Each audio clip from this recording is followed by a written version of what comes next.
In this video we learn about the molten metal handling equipments. Molten metal handling. Several types of container are used to move the molten metal from the furnace to pouring the molten metal, with carefully or without injury. It is also known as ladles. Types of ladles as following: hand ladle, shank ladle, teapot ladle, bottom pour ladle, monorail or trolley ladle. Hand ladle. It is a bucket with removable lever arm and handle shank. It is used when the quantity of molten metal is small. It can be carried by a single person. Its carrying capacity varies from 10 to 20 kilograms. Shank ladle.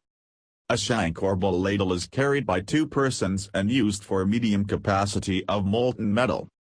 Its carrying capacity varies from 30 to 150 kilograms.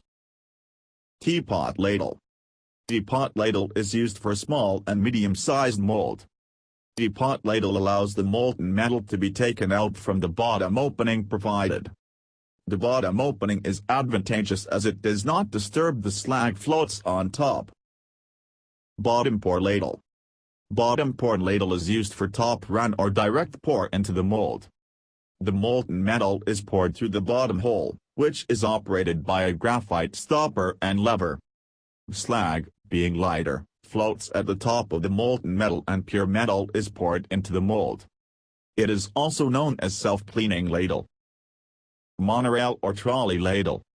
The molten metal is carried in a trolley. The trolley is mounted on the monorail for easy movement to the pouring site.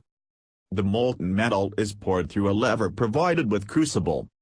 A hand wheel is also provided for raising and lowering the crucible. To view more educational videos of engineering, please like, share and subscribe to my channel.